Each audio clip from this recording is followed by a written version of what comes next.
god, look how fabulous everybody looks. You guys, it's amazing. So well dressed. It's definitely the most well dressed con. And this is the Parasol Protectorate panel. So, yay! I think this is working. It tells me it's working. Right? And you'll be in the show. Yes, this is the infamous teapot purse. There was quite a quest to find it. I found it at Phoenix Comic-Con. It was reported into me by a friend who had spotted it, who knows I've been looking for this vendor for about 4 years now. And this friend spotted the vendor and then texted me and then didn't tell me where it was.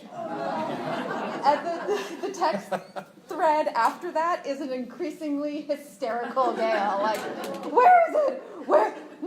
Good God, woman, where's the teapot purse? I finally found it. It was a very near thing. Still in contact with that person? Yes. Yeah, oh, okay. I found the purse, so it's all It's all okay. Yeah. right in the end. And then have a discussion about communication after that. Like, a little more detail next time. Yes. Yeah. Anyway. So, deep breath. Deep breath. Yeah. Sorry, no tea. All right, so welcome. The next, slightly less than... There are no microphones. Then just please be aware, it's really hard to hear with the people next door, so you need to project it. Okay. And both doors are closed, right? Yeah, it's open. That one's, yeah, let's close that one. Yeah, and that wall, yeah, I can hear them too. Is that one not live? It might be. Yeah, but it's... The Germans are next door, so. Here. There are seats closer to the front if you're having trouble hearing. Yeah, there's still some back. seats up front. No. Is it hot? You better just say It is. Oh. It is. Oh, look at that. Oh.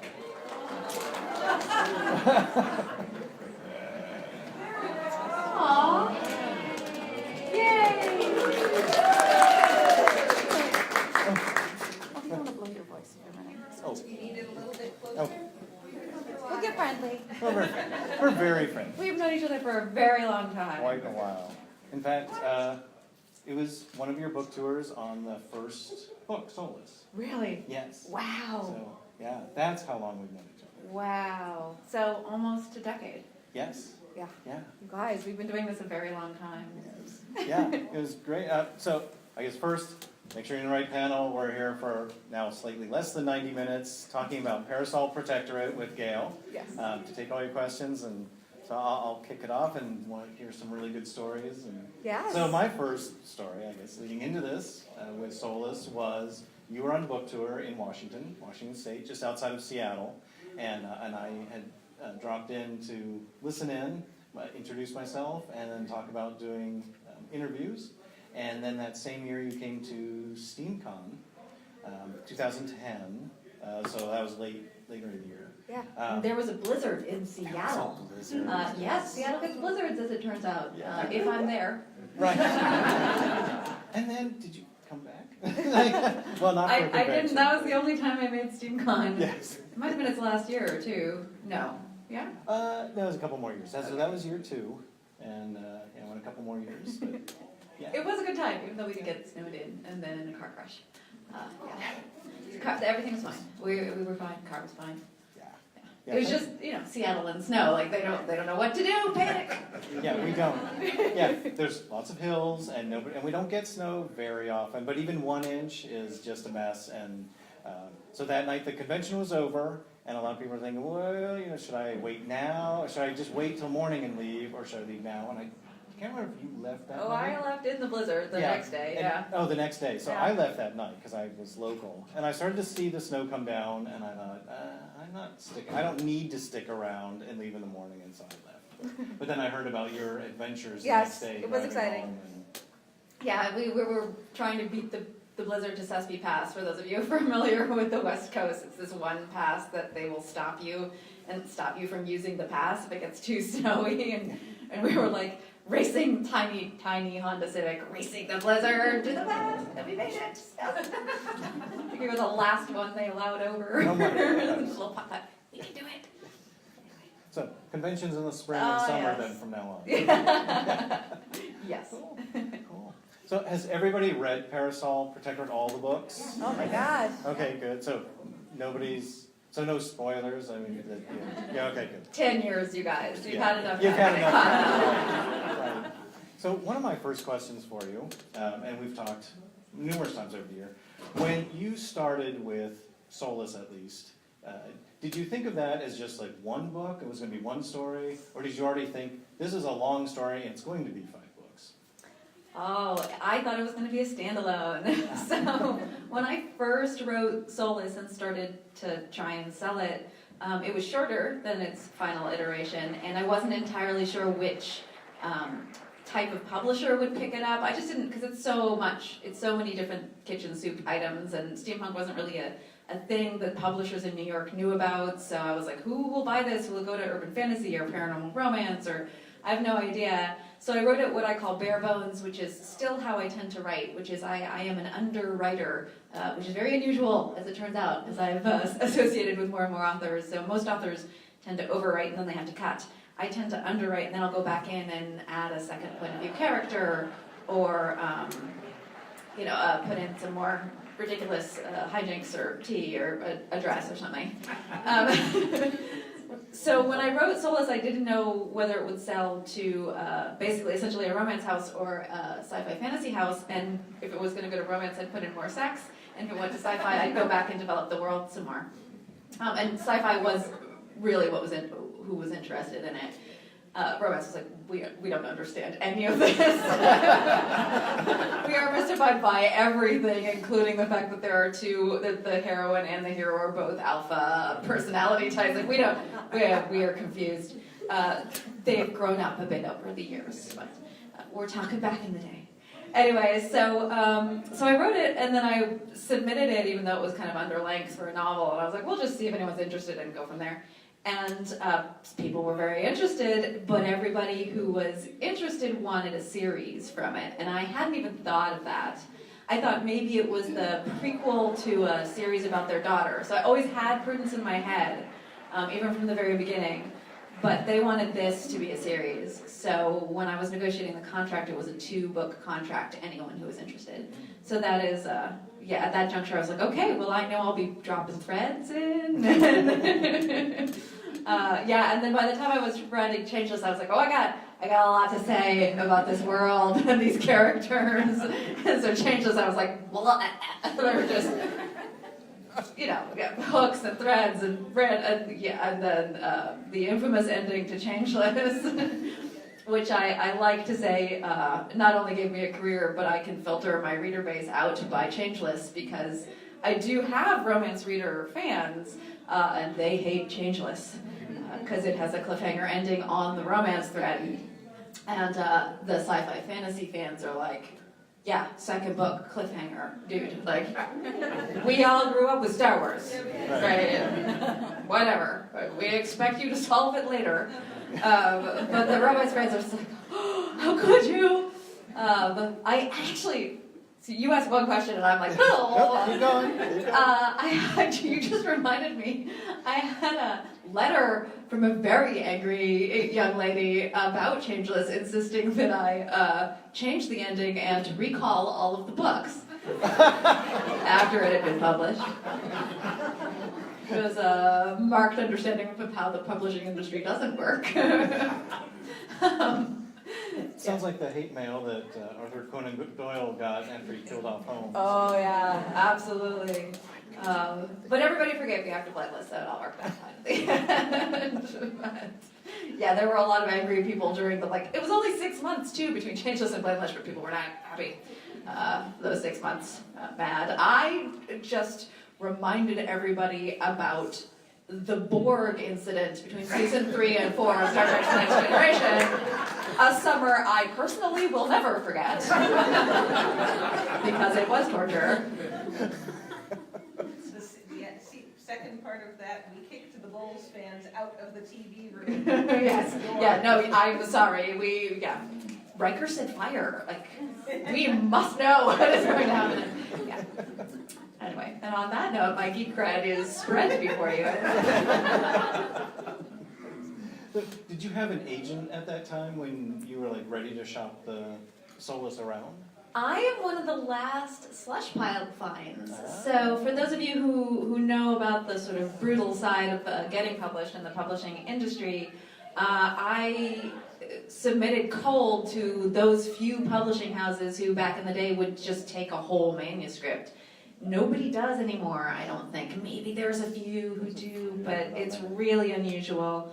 And I was plucked out by a middle-sized press, of which there aren't very many left, who read it and just totally fell in love with it. That is not the publishing house I ended up signing with, because they proved pretty difficult when contracts came to negotiate. But I had an offer on the table, as they say, when I was looking for an agent, and then I was like, okay, now I'm supposed to find an agent. I was very well trained. I'd been to a lot of conventions. I always went to all the writers' tracks. So I taught myself how to write a query letter and, all of those sorts of things. So I was like, okay, now I'm supposed to have an agent. An agent is a good thing at this point. So then I queried just a couple of agents because it was Christmas and the holidays. And so I basically queried 2 agents, one of whom passed me off to his assistant. And I was like, oh, I know, that doesn't sound good.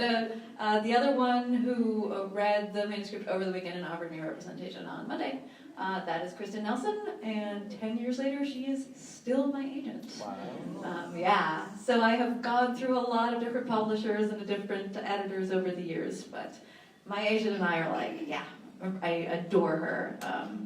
Very, very tough, very business. She gives me spreadsheets. I love spreadsheets. But yeah, she's like, you're like the only person who reads every word of a royalty report. I know it's full of numbers, it's great. I color code things. She's like, you're the weirdest author. So yeah, she's really awesome. Cool. So one of the stories I've always enjoyed is about the cover. So, I don't know if everybody's heard it, so if you haven't heard about the cover stories, then this would be great.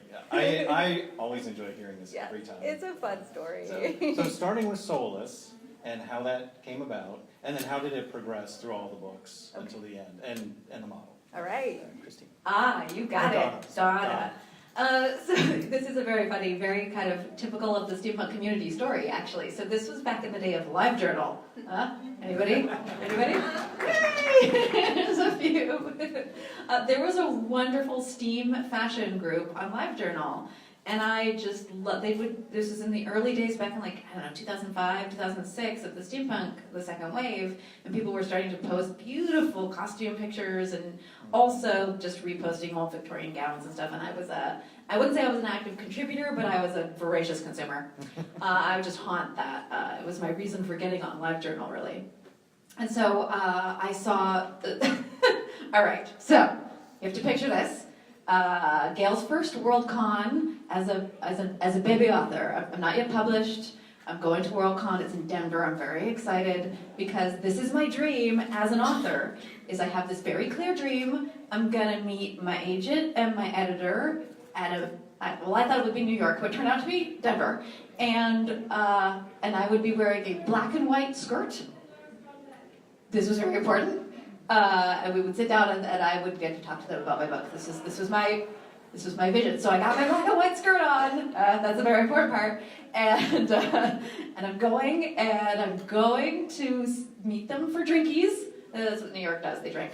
And there's my agent, who I've met before, and there is my new editor, Davey, who I'm very excited to meet. And there are 2 other people there who turn out to be the head publicist of my publishing house and the publisher of my publishing house, who I did not know were going to be there, and I was very nervous.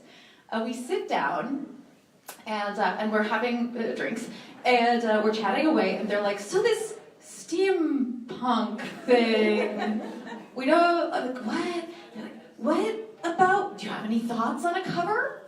And at the time, the back of my mind is going, danger, like, this is a trap!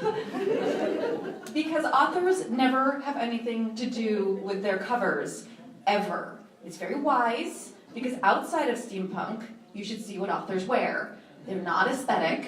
They shouldn't be in charge of these things, at least in my humble opinion. So I was like, okay, I know what I'm supposed to say. Like the phrase that comes out is a code phrase, and the code phrase is, I'm sure your marketing department will do a wonderful job with my cover.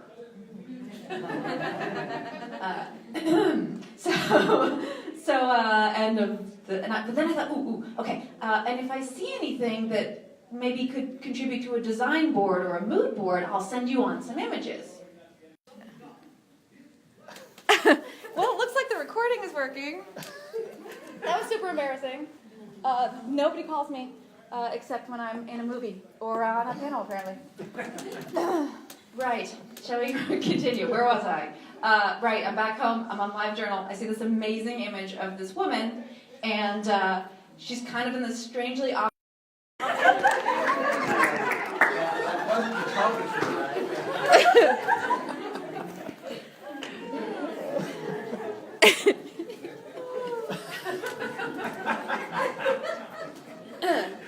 For anybody who is watching live, my phone just got called twice, so sorry about that. I see this great image.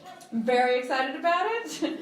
I just gank it because she's kind of the right coloring for Alexia. Now she's a little skinny, but I was like, it's almost the aesthetic, and it'll give my publisher a really good idea of what steampunk is. And so then, they have something to go off of, right? So I pulled the image, I just ganked it, and then I just sent it to them. I was like, okay, so here's a thought. And total crickets. Nothing, no response to the email. I was like, oh God, they hate it. They hate me. They hate the book. They're not going to publish it. No. And then 2-3 months later, this fabulous woman friends me on Facebook, and she says, hi, I'm Donna. I'm the model on your cover. And it was Donna from that photo shoot, who happens to be the owner of Clockwork Couture, or she was. That's now closed, but she's also a model, a professional model. And she now owns Geeky Teas. So, a woman after my own heart. The hilarious end to that story is several years later, I went down to LA, which is where she lives, for something else, and she's like, let's get together. And we met up at a karaoke bar that was mostly full of gay men, which is perfectly appropriate if you know me and Donna.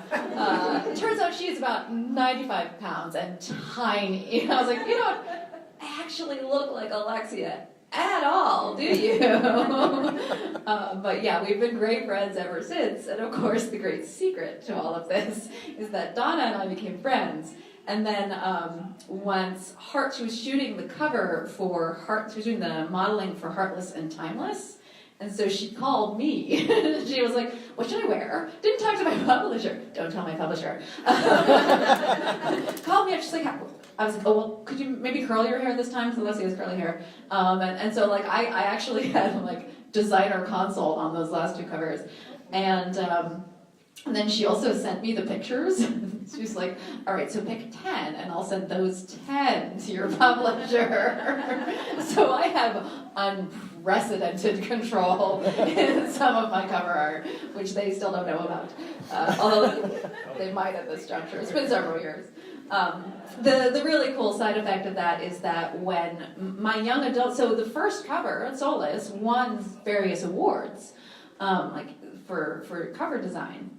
And so in the great minds of the publishing industry, they were like, oh, this author actually kind of knows a little something. So I've had cover art approval and veto power kind of ever. I mean, I've always had veto power, but you have to be very judicious with it. But they send it my way ever since. And when I signed with my young adult house, I had a lot of consult with the finishing school covers and models and all of that sort of thing. So I had a lot of kind of more influence than is typical. But I do very rarely make a fuss about anything. They've also learned that if they send me cover relatively early, I will try and work whatever's on the cover into the book. So if they can get it to me before a copy edit pass, then I can usually put the dress that she's wearing or anything else in the book. So in the case of Changeless, where she has straight hair on the cover, I wrote there's a little mini scene where Ivy irons Alexia's hair straight for arbitrary Ivy reasons when they're on the dirigible, and that was written post first pass to explain the cover. Yeah. All are you saying that that woman's spine can actually do that? And Yeah. If so, what kind of supernatural is she? She's one of those wee, flexible goth girls, I think. I don't know if she has some circus training, but I wouldn't be surprised, actually. Yeah, so. Nice. So you talked a little bit about Ivy, and you have a lot of characters. A lot. So So looking many. at looking at the wiki page for your books, there's a whole list of characters. So Lord Akeldama is at the top, and you Yes. frequently write about posts from him on your blog. I do. And I was always thinking Akeldama and the Ambassador would have a lot I think so. to talk about. Yes. Yes. I think Lord Akeldama and everybody have a lot to talk about. Yeah. So what was your thoughts, perception, vision when you were coming up with Akeldama, but all the characters in general? So Lord Akeldama in particular is an ode to various aunties, aunties from my San Francisco upbringing. I grew up, my dad is a beat poet, so I grew up in and out of the art scene in San Francisco in the 70s and 80s. Which, if you're a beat, my dad likes to joke that he was the token straight amongst his friends. And my mother is quite British and very much of the opinion that one should adopt found family, which is obviously something that's a very strong theme in all of my books ever since. Since she's an expat and my dad grew up on the East Coast, I was a very nuclear family. I didn't have any family nearby, and so all the holidays, everything, we adopted these crazy crews of artists. A lot of them gay men, and to me, aside from my parents, almost all examples of truly loving relationships were gay men in my life, and so that became my pinnacle of romantic love.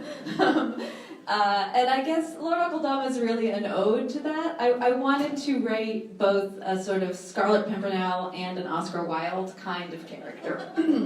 So this sort of intellectual, brilliant, but also slightly crafty, and possibly with Lord Akeldama a tiny bit cold, because he does think about, he loves all his drones and his family and his friends, but he also knows they will die. And so I love the idea, particularly with immortal characters, of exploring the predator-prey relationship to humans, but also the mayfly kind of characteristics that an immortal must perforce treat humanity with. And so he is really access to that, but in the most flippant way possible. Which is why I think I find him so much fun, and he's very easy to write. I always love it when I have a Lord Akeldama scene, because I know it's going to be a blast. Because he can access the purely snarky part of my psyche, no holds barred. Which is one of the reasons that he hijacks my blog. For those who don't know, I do a Dear Lord Akeldama, usually about once a month, where people can ask him questions and he will answer them. I like to say that he always gives the question the answer that it deserves. So yeah, that's kind of him. But a lot of my characters are that. A lot of my characters are kind of, I don't necessarily steal people I know, but I definitely am into accessing commentary, I guess, through characters on love and friendship and family and relationships. So I also really love to subvert tropes, so I like to set up characters. So I will set up Lord Akeldama, for example, as extremely frivolous and very outrageous, but of course, the truth of the matter is he knows everything probably more than I do. Certainly more than you do. So I love that kind of dichotomy and contrast, and I try to put that almost in every single character. So Ivy, for example, one of my favorite things about Ivy is I knew all along Ivy's trajectory. I knew what she would become, I knew how she would become that, I knew that she knew about Alexia, but didn't care, because Alexia is her friend, and she's like, well, it doesn't impact you, it doesn't impact me, we're good, you know? But that was an opportunity for me to be like, here's all the depth to Ivy that you might have dismissed her, but you dismissed her because she was silly, thinking she was foolish, which is the famous Ivy line, and she's not. She just is silly. She likes to be silly. And of course, that's us. That's steampunk. We like to be silly. Of course. And whimsy. And I don't like the dismissal of silly or whimsical. Because I think it's incredibly important that we all access that part of ourselves and that part of our psyche, because why bother otherwise? Like, you have to kind of come up with joy, and to me, Ivy is kind of a human representation of the sort of joyfulness of life and friendship. So that's why Ivy, and that's why Laura Akeldama. Question up Did front? you have the finishing school background in Ivy's history in mind? No, Petunia. I knew I wanted to connect the two series in a concrete way, and I did know Sophronia was the nanny. For those of you who haven't figured that one out, there's a big one. But if you haven't, then you have no idea what I'm talking about. But I did want to connect them all together in some sort of concrete way. And of course, Sophronia being the nanny, if Alexia is friends with Ivy from childhood, it makes organic perfect sense.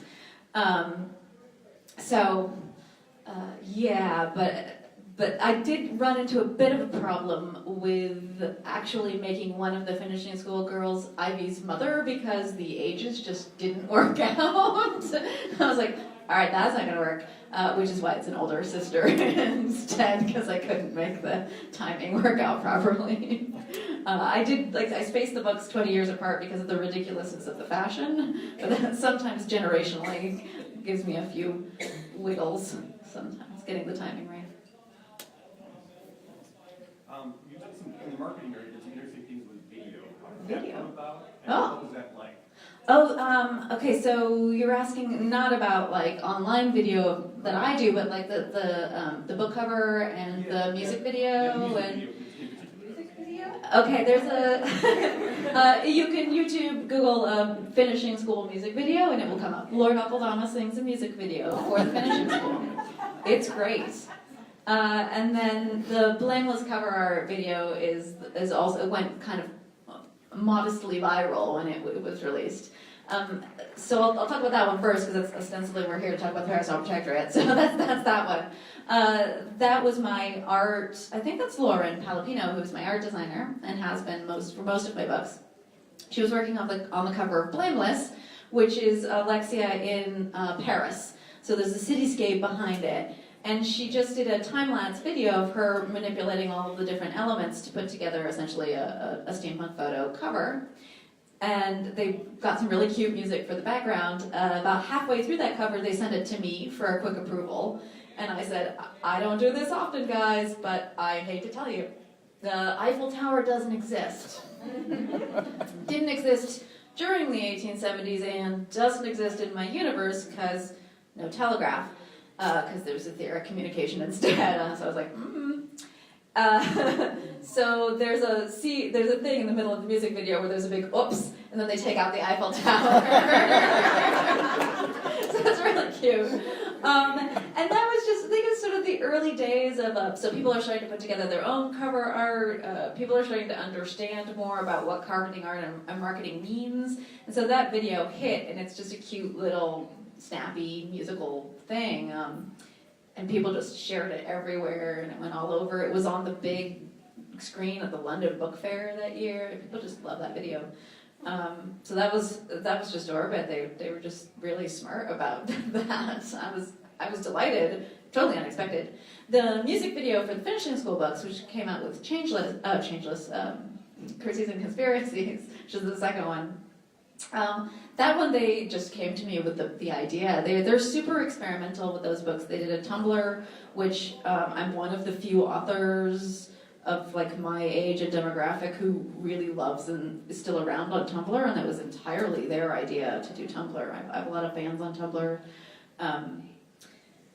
So they started this sort of Tumblr, and they did all of those GIFs, those little animated, kind of Edward Gorey-esque GIFs for the finishing school with like mechanicals and animals, and it's really, they did the 12 days of finishing for Christmas, which I always repost every year. Did a lot of really fun stuff. And essentially that's them coming to me, and I think I'm kind of known as that author now. I'm very interested in being experimental and trying new things. So they'll like come up to me and they're like, well, Gail, do you want to do a blah? And they know I'm pretty much going to be like, sure, try that thing. Have you not done it before? Let's do it.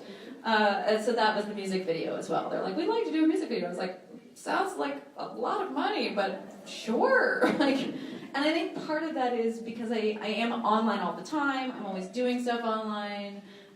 They don't have to take care of that whole arena. They know that I've kind of got them covered in that part. So they can kind of take the advertising money that they would normally have to spend on doing Facebook ads and all that sort of stuff and be more experimental with it. I think.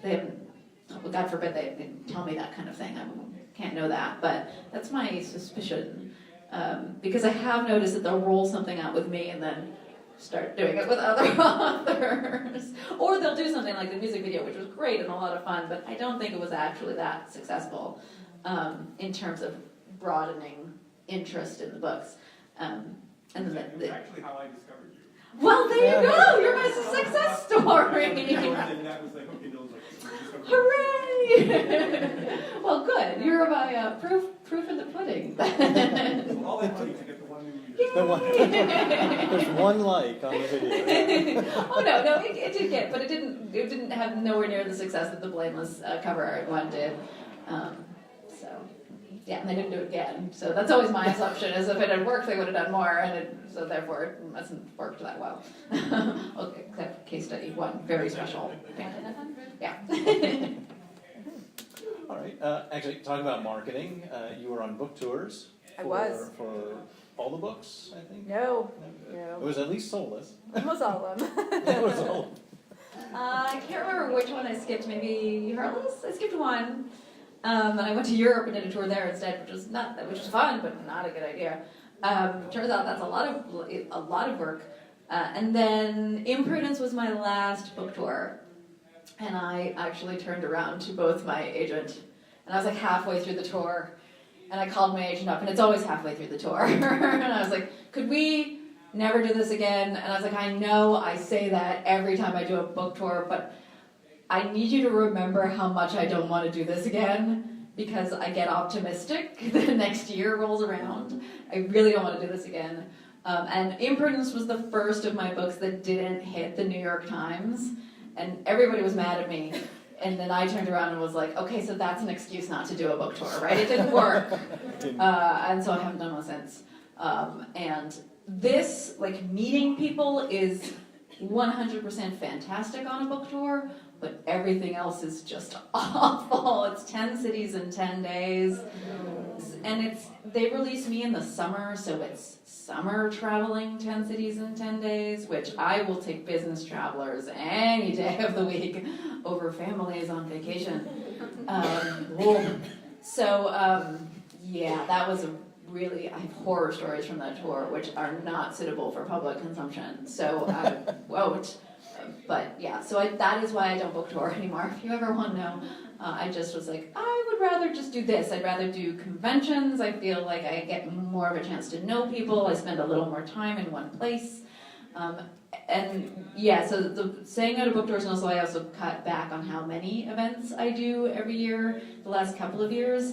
I don't know if it's negatively impacted my career, but it sure has saved my sanity, which allows me to write more.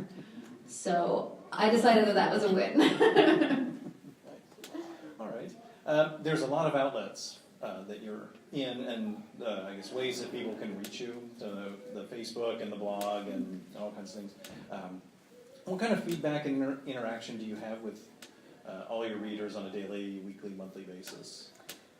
A lot. It's daily. I wouldn't call myself a social media addict. I'm like fine going several days without it or something, but I am like definitely, I get my tea in the morning and I check up on my social medias, and it's usually just a fly through and making sure there's like no, but I do it because I like it. Like I filtered and curated all of my social media in such a way so that everybody I talk to and interact with, it's all like tea and octopi and hedgehogs and like adorable kitten stories and funny memes about gorgeous Victorian dresses and like the occasional archaeology thing. And I'm like, what? This is great. Like, what's wrong with social media? This is fantastic. But that's because I've been very careful to kind of like I only interact with Twitter in like curated lists. So, or if people like directly at me, I will get back to you eventually. But most like I don't just read my Twitter feed. Therein lies madness. And then Facebook allows you to kind of pretty much curate your own feed by unfollowing on. So if anybody posts too much depressing stuff, I just unfollow. Unless I'm friends with them, I don't follow them anymore. And I consume news and that sort of stuff, but I mostly do that via podcasts and blogs these days. And I do it in kind of a sort of controlled way. So in other words, I not only like the bubble, I embrace it and make my own shape out of it, which is probably octopus-shaped bubble. So, yeah, mostly tea and then, kitten and hedgehog. Historical story. How much input did you have into the graphical version, the manga and the new illustrated? Both those. That's a really fun question. Okay, so this was just in case anybody needs to hear, how much influence do I have over the illustrated versions, the manga, and then later, or most recently, the illustrated edition? And the answer is quite a bit. So it's a bit different, those sorts of things, from cover art. Because in the case of the manga, that was kind of me. This is another story, so I'm going to tell it. This is the crazy serendipity of the beginning of my career includes going to BEA in 2009. BEA is the big book expo in New York. And this was about 2 months before the book actually came out, and they had ARCs. So they had mass market ARCs of Solus. Solus released as a mass market paperback, which is the little paperback. And so I'm at BEA, totally unknown author. This is my first book-related event ever. It's in the Java Center in New York, which is this massive convention center hellhole. I'm having a wonderful time. I have my black and white skirt. Let's be clear, it's back on. Traipsing around. And just, this is one of those things where I like to say that, like, I think 50% of success in the book industry is serendipity. 50% is being prepared to work your butt off if you get serendipity. So I was fortunate enough to get quite a bit of serendipity at the beginning of my career, but I also have the kind of brain that's like, okay, how do I expand? How do I seize control of everything? How do I become the queen of steampunk? Climb my little way up. So I'm at BEA, and they're handing out Solus, and a bunch of stuff happened that year. Tor, which is the biggest sci-fi fantasy house, wasn't there for the first time, so there was very little presence of genre. Most of the industry was switching to trade paperback size rather than mass market, so mine was one of the only ARCs that was a little mass market. So everybody kind of stuck it in their back pocket. It's New York, so they all take public transport, so everybody reads my little book, my weird little book on the way home. So the next day on Saturday, I have a line of people to get my book signed. And I'm like, this is not what I was expecting. But that is part of the reason I got such a great support from librarians, for example. Librarians have always had my back. Great librarians. I love them. And part of that was BEA. So I'm kind of overwhelmed, and I'm signing my book, which I was like, what happened here? And there's this adorable twinkly-eyed gentleman who is kind of in the booth, but a little further down, and he is talking about my book, and he is shilling my book, and he is passing it out to the crowd. And I was like, I didn't meet you. I have no idea who you are. How are you connected to anything? And it turns out that is Kurt, and Kurt runs the manga line at my larger publishing house at Hachette. And I was like, Kurt, who? And so I introduced myself to him. He's like, I read your book and I love it. And I was like, well, let us talk manga, because I want to bend your ear about Black Butler until the cows come home. Right? let us discuss Yoi in depth. And he eventually, at the end of this conversation, sort of sidles up and says, you know, should you ever want a manga adaptation, nudge, nudge, wink, wink. And I was like, this is wonderful, I will keep this in mind. And then when Changeless hit the New York Times, Changeless was my first one to hit the New York Times. Soulless didn't until much, much later on an ebook re-release. I was like, we have buzz, like now is a good opportunity. So I just sort of sidled up to my agent and I was like, agent, manga, graphic novel adaptation. And my agent was like, I don't know exactly what this manga thing is, but sure.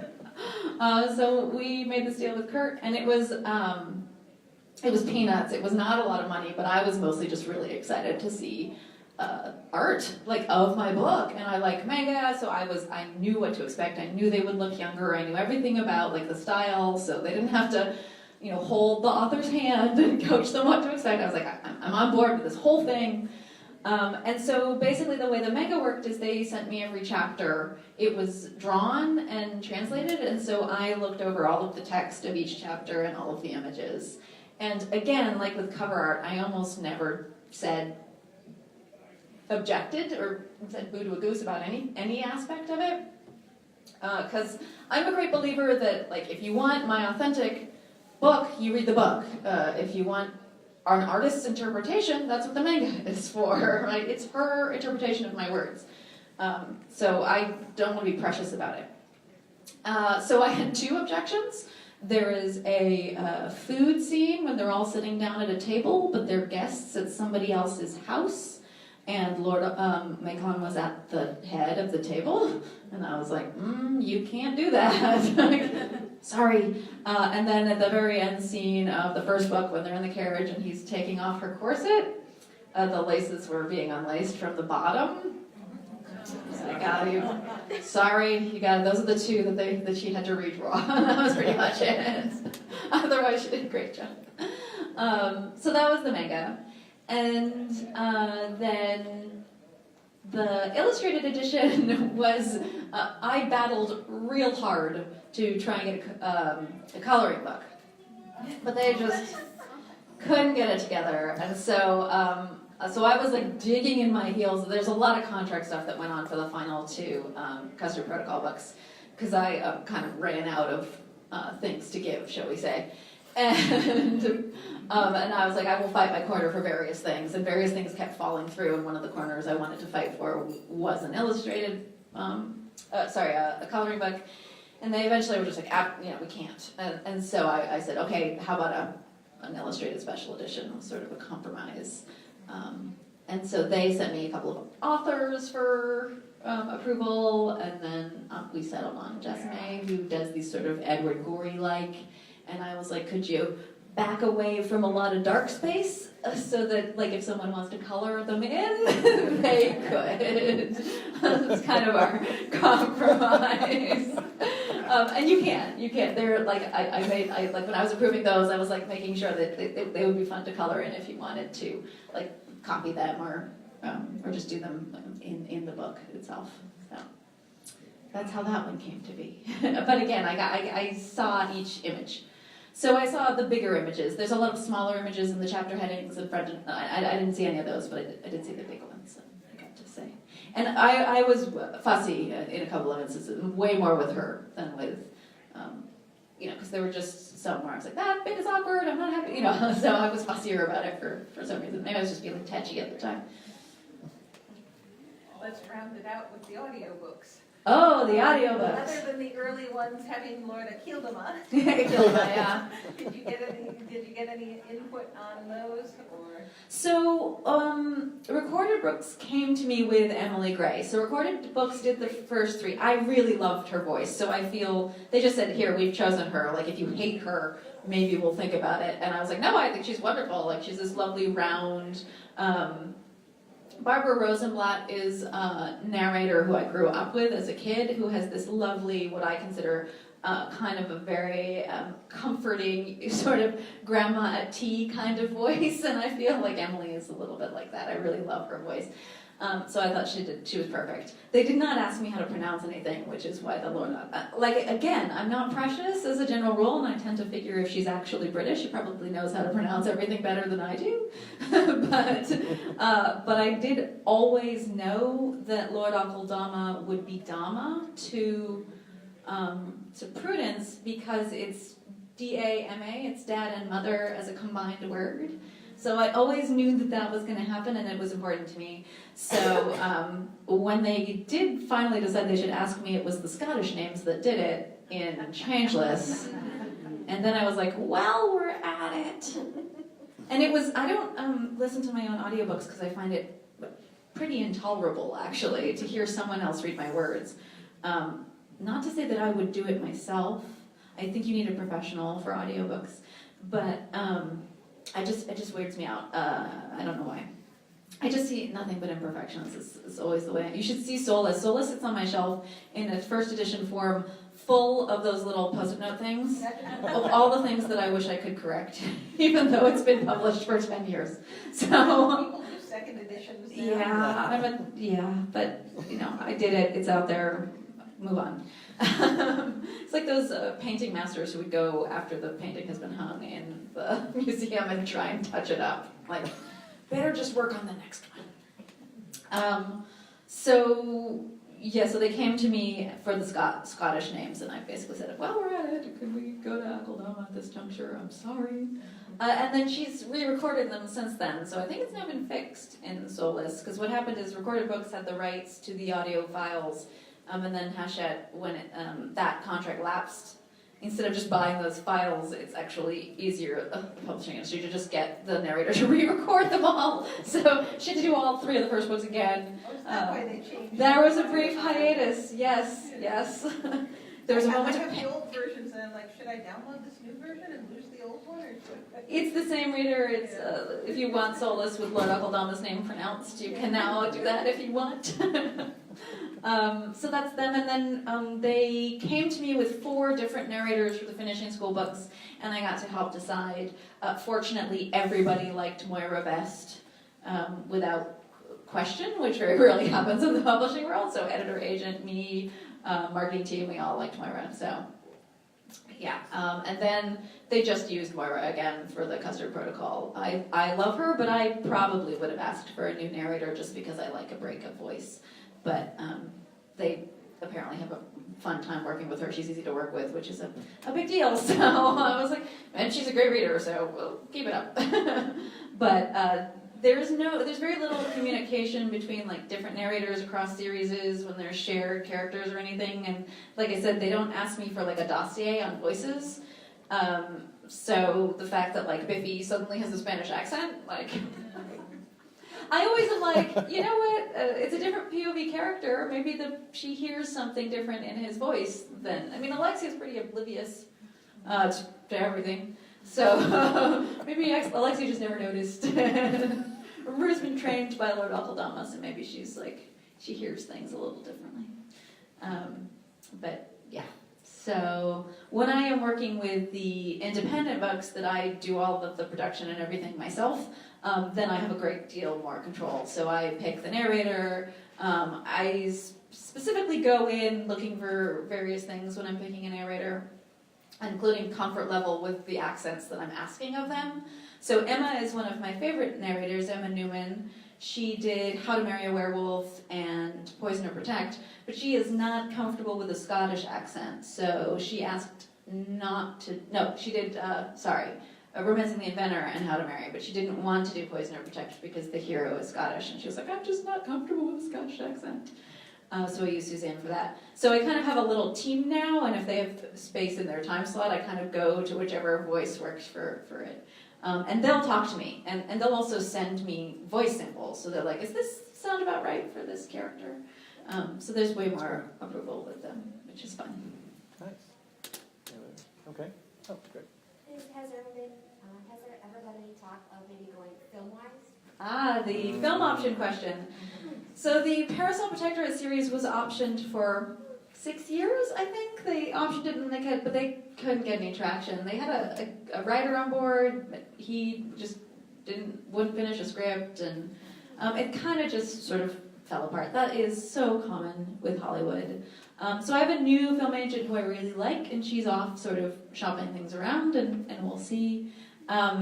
There are, as I've said before, and I'll say again, there are 3 major problems with my books, which are the supernatural element, which is a lot of CGI, a historical element, which is a lot of costuming and clothing, the steampunk, also more CGI, and then a remote location element, which is incredibly expensive to film. And London is often done in Budapest these days, but still that's expensive, and that's what it all adds up to, is just a phenomenal amount of money. So animation would be a really good option, which I'm totally not opposed to, but... And then maybe we get a coloring book. Right? Yeah, then maybe you can coloring book. Yeah, so that, I mean, those are great ideas, but I mean, I think if they would make fun movies, but the other thing is comedy just doesn't get a lot of traction. It's not really taken seriously.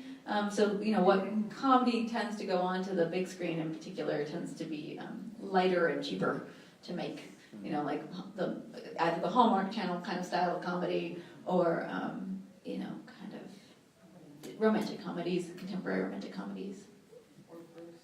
I actually ran into some people who wanted to take a book I wrote and turn it into an audio drama, a podcast audio drama. Have you considered doing something like that? So I have a full cast audio, which is not quite the same as an audio drama. So for those of you who don't know the distinction, an audio drama is actually kind of a play adaptation of a book where they take out most of the narration and they put it's all done on dialogue with sound effects. And a full cast audio is the actual book, but with all the different characters cast as different voices, and then a narrator voice, and then usually a musical score and stuff like that. So I have one. I have a sci-fi that's a full cast called Carriger, which is out there. It's widely available if you want to take a listen.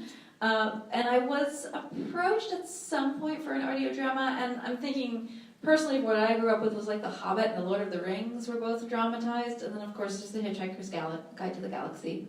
The original was an audio drama. So I'm not opposed to that kind of thing, but audio rights for, this is when rights come into play. So audio rights to the Parasol Protectorate are held by my publisher. So I don't really have a choice what gets done with it. I would totally not be opposed if someone approached them to do it. It tends to be not a lot of money, which it shouldn't be because you have to pay all of your voice talent and everything. But, you know, the publisher is going to kind of ignore those sorts of offers in favor of other things, I suspect. Although it sounds like fun to me. Yeah? Did you have anything particular in mind when you were developing Professor Lyle's character, aside from having him be a foil for Connell? Lyle. Yes, for those of you who are unfamiliar with my novellas in particular, or my San Andreas stuff, I have a mad, passionate love affair with the quietly capable man. There's just something, it's something so romantic and lovable. So, no, I mean, he was, yes, there's a foil aspect to him, but I always knew, so Lyle and Alessandro, I did not know their whole backstory. That was one of those things that sort of like, the sins of the fathers started to become more and more apparent as I wrote that series. So by about Blameless, I kind of had everything figured out, but I always knew that there was a lot of complexity to Lyle, because the alpha is like, it's all very well and good to be the sort of leader in charge of a pack, but the people who get all of the work done are always not the alpha. The alpha is just like, especially Connell, is just sort of arbitrarily yelling and ordering people around, right? Like, it's all everyone else has to knit the pack. Like, he has to be charismatic enough and bold enough and leader enough to like hold them all together and to make them want to follow him. But the actual work is being done by everybody else. Probably Lyle. Probably the Lyles of the world are doing the real work. And so he was always, and kind of like, I always also assume that those types of characters are also more aware of what's going on around them. And I do like to write that as well. Like Flute, I like to write a character who is capable, but doesn't feel the need to like push it in anybody's faces, or in the case of Flute, like really say anything about it, really talk at all. Flute was definitely a challenge character for me because I wrote him. I'm a dialogue writer. I love writing dialogue. It's my favorite thing to write. So I was like, I'm going to challenge myself with a character who basically never says anything. Lyle is not like that. Lyle has like quiet little quips, and he comes in, and but he is definitely there to be the stabilizing influence of balance and grounding. I have a lot of male friends who kind of fit into the Lyle category, and I call them my Buddha friends because they're just very calm and centered and kind of quiet, and you just kind of want to go and sort of snuggle up to them and sit quietly, and both of you sip tea and read books, and everything will be fine. That sounds wonderful. Was there a question in the back? Oh, okay. Do you know, I mean, have it worked out in your own mind, how, like, Lord Megan and Lyle became werewolves? Because I have a hard time picturing either one of them deciding to become clavigers for a werewolf. Yeah, I do. Lyle, I can see going through the motions. But yeah, I have the kind of conversion history for most of the packs charted out in my head. So Channing is the first one you actually got to see on the page. But I'm not opposed to the rest of them eventually coming out at some point or another. Definitely you'll learn about most of the pack in the Claw and Courtship books, the current existing pack as of the Custard Protocol series. I hadn't planned on Lyle I would love to write Alessandro's story as a series of sort of serialized vignettes, and then I suspect that Lyle's backstory would also come into play there.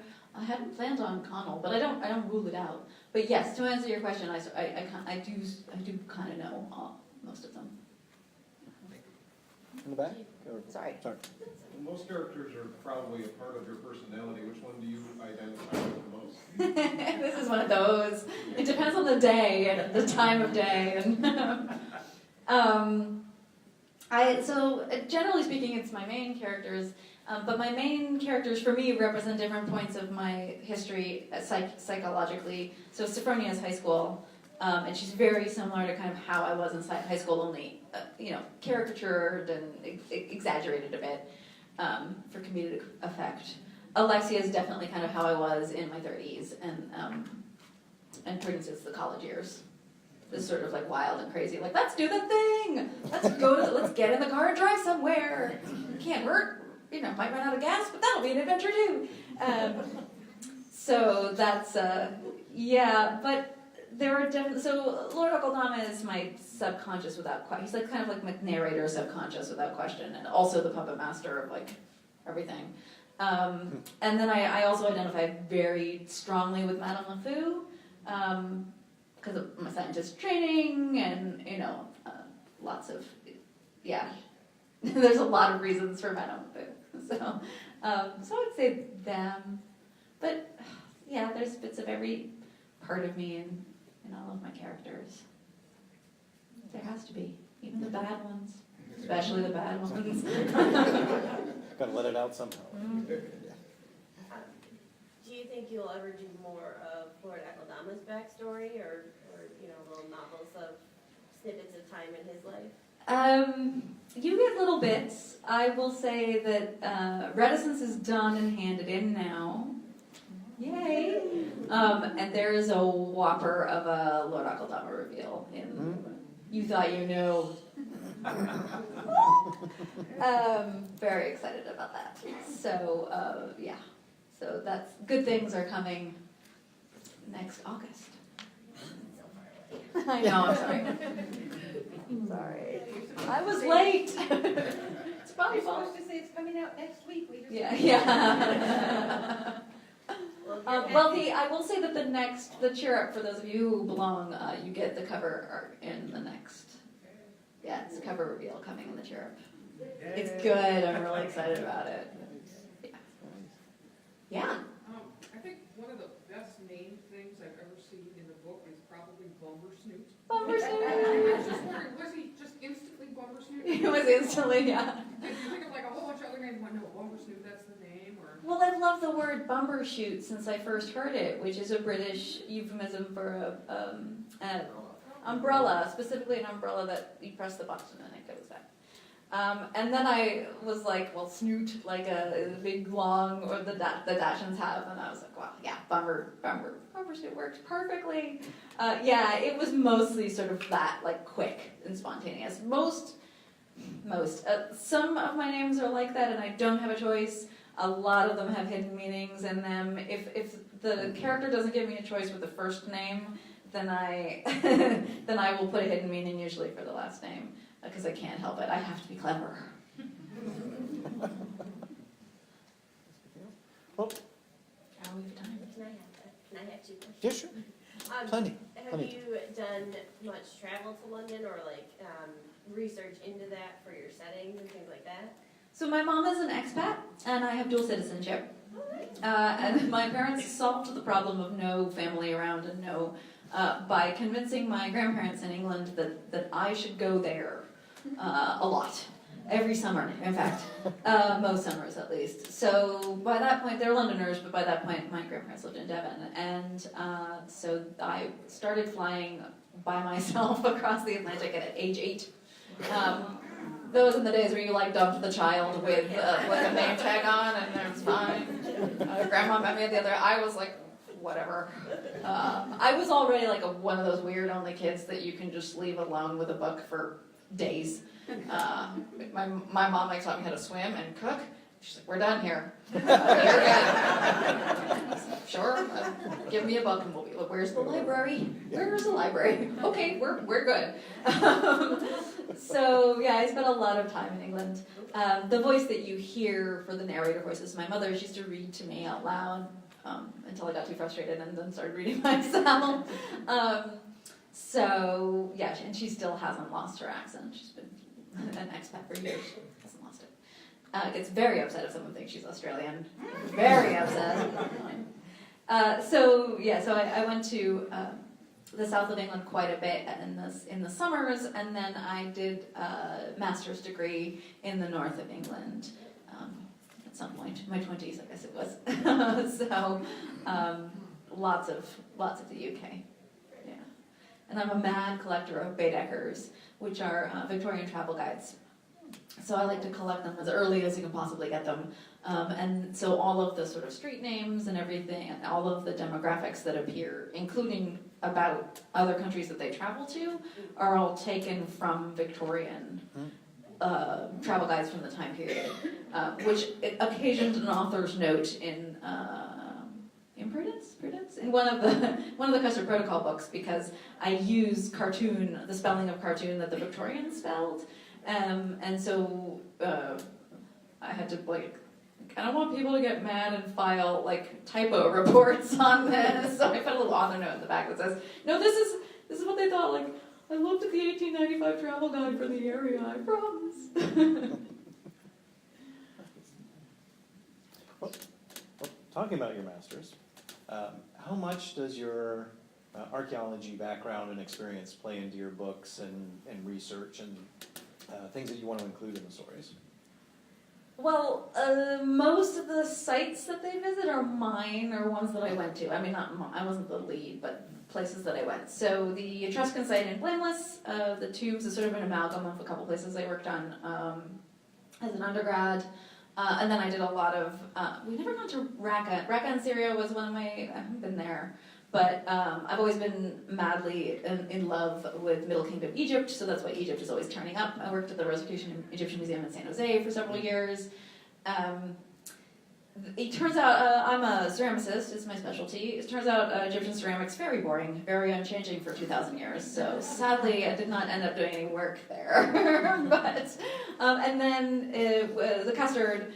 The spotted custard goes to Peru, to Chocabuquio in the Highlands, the Indian Highlands, which was the last site that I worked on in the most recent book. Mm-hmm. So I like to take them places. And then, of course, I also have always been madly fascinated and interested in the fact that almost every culture we know about has some sort of flesh-consuming, blood-sucking kind of monstrosity. Often it's cadaver eating, actually, but you know. And then almost all of them also have some sort of usually trickster, shapeshifter sort of character. And so this is totally fascinating. And so the Custer Protocol books are in part an excuse to go off and explore different mythologies and therefore different types of shapeshifters in different cultures around the world. And that is partly kind of me. I always sort of gathered those stories when I was living in places. So like I learned about fish tacos and I was like, this is comedy gold, like fat-sucking vampires. Why isn't this a thing? Of course they have to go to LA. Where else would they end up? And they will be so rich. Oh my God, they run Hollywood. Yeah. Let us be clear. Yeah, that's my motto: is go fall in love with an Asian culture, mock it, mock it and fish it. Sorry guys, no one's safe. Just so we're clear.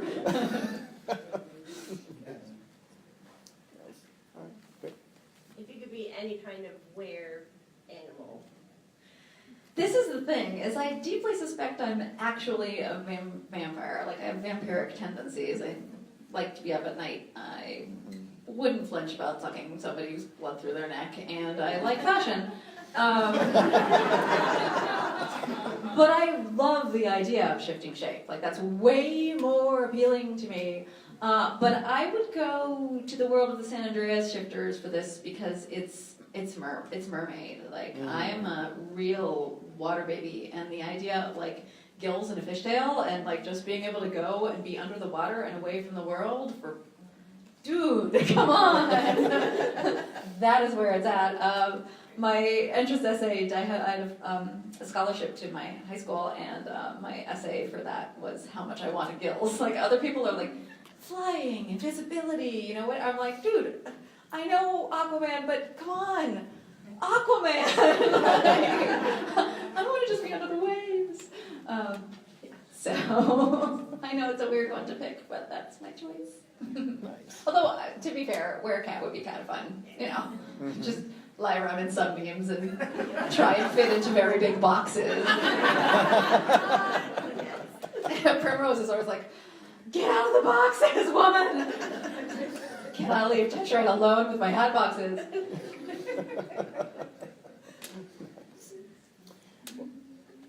Thinking back on names, like Bumper Snoot, when you're working on names for characters, I guess, does the name come first with the personality, or the personality and a name appears, or a bit of both?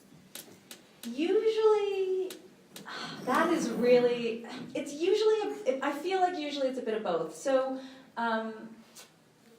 I can clearly remember, for example, trying to come up with the names for the finishing school girls. So I knew it was going to be a girl squad. I knew I was going to have a core group of female friendship in a kind of high school setting for the finishing school books, and that they would not backstab each other, that I would just be really good friends. It was like really important to me to write that. So Sidhag, like all of the werewolf names, means wolf, and so I just went, scouting about for a good Scottish, slightly challenging name. And then Sophronia, I wanted a name that was pretty much unused in modern times, and that said immediately Victorian to the reader's eye. And I also try, obviously I just gave you two examples that are the exception, but I also try and pick names in books that have different first letters, so that on the page it's kind of more comfortable to read. And then in the course of investigating Sophronia, I came across Dimity, and I was like, I can see the Dimity in Dimity is like just this perfect name and so that is definitely one where the name kind of informed the character. And then Agatha was gonna be an Agatha, that's Agatha, right? It's perfect for her. This sort of maiden aunt kind of name. And that's kind of my own prejudices. I certainly carry around a lot of prejudices about names. But I always do try to pick kind of historical-ish names. So even though there are certain names that were around during the Victorian era, if they're really commonly still in use, I tend to avoid those names. So I do certainly have a laundry list of ones I ignore. And then for sort of side characters or incidental characters or whatever, I have a running Evernote of like fantastically weird British names in particular. If I need a name for a character that's in a different country, I have to go hunting, but the British names are great. Let me just say, I read a lot of the very end names for like the grips and stuff on BBC costume dramas. Yeah, they're like, oh, those credits are gold. Gold. Yeah. And then I won't use it exactly. I'll like mix them up. Like, oh, those are like, there's 20 great first names for women, and then there's like a bunch of last names. We'll mix them up or change the hyphenization or like switch around the. Yeah, it's great fun. We probably have about 5-ish minutes, so we don't all have to rush to the tea. Those who have make sure you have your tickets. Somebody will be at the door checking. So, any other questions? You said there's a book signing tomorrow at 1? Oh, that's not official. That's off-book signing. Okay. But there is like the green room, I guess, or the not green room. The tea room. There's a tea room. What I will say is what I remember a geologist teacher friend of mine who was not given permission to have a field trip. And he said, so I'm not having a field trip, but on Saturday at 2, I'll be standing in front of these rocks talking to myself. So what I'll tell you guys is that it's Saturday at 1. I will be sitting in the tea room talking to myself and randomly being very surprised if you perhaps slide a book in front of me and a pen. Yeah, but otherwise I'll be around tonight and all around the con. So when I'm not rushing to tea or some other obligation, you're just welcome to pigeonhole me and thrust a book at me. And I wear a pen for that purpose. Oh, very prepared. Yes, sir. Do you have any like specific authors or books that you would count as like your biggest influences? Oh, P.G. Wodehouse, at Austen to a certain extent, and then Gaskell, Elizabeth Gaskell. But P.G. Wodehouse in particular, and then a couple of sort of lesser-known British comedy authors, Jerome K. Jerome's 3 Men in a Boat, which is genius, a work of pure, like, sobbing, hysterical brilliance. And then I really love Gerald Durrell, who's pretty unknown, but is a marvelous, he's a memoirist, a zoo and animal rights activist and an animal collector. All Creatures Great. And that's James Herriot. James Herriot's another one. His books are being videoed now. Yeah, The Durrells in Corfu is very good. Very good. What's the last name? Gerald Durrell, just like Lawrence Durrell, in fact, that's his brother. But Gerald, they kind of have a little bad blood. Lawrence Durrell is very literary. Gerald Durrell is very comedic. But if you read like some of his descriptions of like places and houses and animals and stuff, you'll see that I grew up with that. Grew up listening to him on cassette. Beasts in My Belfry is one of my favorite ones, which is when he's at a London zoo. It's just, they are wonderful, genius audiobooks if you can get a hold of them, as is Wodehouse. I feel like Wodehouse is meant to be listened to, although the Fry and Laurie adaptations, while questionable in some arenas, are quite funny. But yeah, that's a lot of my comedic voice comes from those guys. It took me, I came to Douglas Adams and Terry Pratchett and Christopher Moore and all the like famous genre comedy authors later. And reading them is one of the reasons I write funny stuff, because essentially I was like, all right, but where are my female main characters, female comedy authors? I guess that's me. I guess I have to fill that hole. Do you have voices in your head when you write these characters? Absolutely. In certain cases, without question. Like who? Lord Akeldama is, oh, you mean like actual author, other authors? Or who do you hear when you... Well, presumably I hear myself. I think it's probably, like I said, I feel like the narrator is probably my mother reading to me as a child. I think it's probably her voice. She has what, obviously because it's what I grew up with, it's what I think of as a very British voice. So she was well-educated, middle-class Londoner. So she has a BBC accent, which is not really much of an accent at all. It's very round. It doesn't slur vowels very much or anything. And she's also quite erudite, especially when she's reading out loud. In fact, if you go to my website, to Solis's page, I think it's still there, or you can probably Google it. There is a sample chapter of Solis in audio that my mother reads. She is the narrator for it, so you can actually hear her voice if you'd like to. That was one of the experimental things that I did super early when Solis was first coming out. Nice. So you are off to tea. I'm off to tea. I'll see some of you there. And then we are back in this room. It's going to be so much fun, you guys. 3:30, we're talking about cooking and baking in the 1800s. And yeah, we are into this, you guys.